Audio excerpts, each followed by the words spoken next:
আসসালামু আলাইকুম ভিউয়ার্স, সবাইকে ওয়েলকাম জানিয়ে নতুন আরও একটি এপিসোড শুরু করছি। প্রচণ্ড গরমে একটা ঠান্ডা ঠান্ডা ডেজার্ট রেসিপি শেয়ার করছি, আর সেটা হচ্ছে রাবড়ি ক্ষীর। দারুণ মজার এই রাবড়িটি মাত্র 10 মিনিটেই তৈরি করে ফেলতে পারবেন ঘরোয়া কিছু উপকরণ দিয়ে। চলুন তাহলে রেসিপিটি শুরু করি। সাধারণত রাবড়ি পায়েস তৈরি করার জন্য 2 থেকে 3 ঘন্টার মতো সময় লাগে। আজকে আমি একটা ইনস্ট্যান্ট রাবড়ি তৈরি করে দেখাবো, সেজন্য আমি এখানে নিয়েছি 4 পিসের মতো ব্রেড। আর ব্রেডের যে চারপাশে বাদামি অংশগুলো আছে সেটা একটা ধারালো ছুরির সাহায্যে কেটে ফেলে দিচ্ছি। আর ব্রেডের ব্রাউন অংশগুলোকে সরিয়ে আমি মাঝখানের অংশটাকে টুকরো করে একটা ব্লেন্ডারে জারে নিয়ে নেব। আর এই পাউরুটির অংশগুলোকে 1 থেকে 2 মিনিটের মতো ব্লেন্ড করে নেব। 1 থেকে 2 মিনিটের মতো ব্লেন্ড করার পর পাউরুটিগুলো কিন্তু এরকম গুঁড়া হয়ে যাবে। এবার এই পাউরুটির অংশগুলোকে এক সাইডে রেখে দিয়ে একটা হাঁড়িতে নিয়ে নিয়েছি 1 লিটারের মতো তরল দুধ। আর এই দুধটাকে ঘন করার জন্য এখানে দিয়ে দিয়েছি 1/4 কাপের মতো গুঁড়া দুধ। আর আপনারা চাইলে এটা প্যাকেটের দুধ বা গুঁড়া দুধ দিয়েও তৈরি করে নিতে পারেন। আর এই গুঁড়া দুধটাকে ভালোভাবে মিশিয়ে নেব আর দুধের মধ্যে একটা বলক তুলে নেব।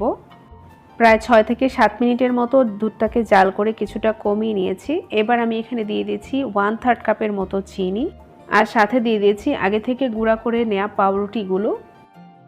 চিনি আর পাউরুটিগুলোকে খুব ভালোভাবে মিশিয়ে নিচ্ছি। পাউরুটিগুলো ভালোভাবে মেশানোর পর এখানে আমি দিয়ে দেব 1/4 চা চামচের মতো এলাচের গুঁড়া।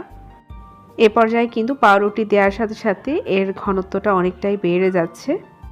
এবার এতে অ্যাড করে দিয়েছি কয়েকটি কাঠবাদাম কুচি, আর দিয়ে দিয়েছি 1 চা চামচের মতো ঘি। এবার সব কিছু খুব ভালোভাবে মিশিয়ে নেব, আর চুলার ফ্লেমটা কিন্তু একেবারে লো আঁচে থাকবে। এবার অন্য একটা পাত্রে আমি দিয়ে দিচ্ছি প্রায় 3 টেবিল চামচের মতো চিনি, আর এখানে অ্যাড করে দিয়েছি 1 থেকে 2 টেবিল চামচের মতো পানি। চিনিটাকে বেশ কিছুক্ষণ জাল করার পর এমন একটা ক্যারামেল কালার চলে আসবে। এর থেকে বেশি ঘন করব না। এবার আমি চুলাটা বন্ধ করে দিয়ে এই ক্যারামেলটা ঢেলে দিয়েছি সেই রাবড়ির ওপরে।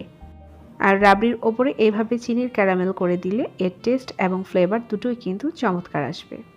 এবার সব কিছু নেড়েচেড়ে মিশিয়ে নেওয়ার পালা। আর এ পর্যায়ে দেখা গেছে রাবড়িটা কিন্তু অনেকটাই ঘন হয়ে গেছে, আর ঠান্ডা হতে হতে কিন্তু এর ঘনত্বটা আরও বেড়ে যাবে।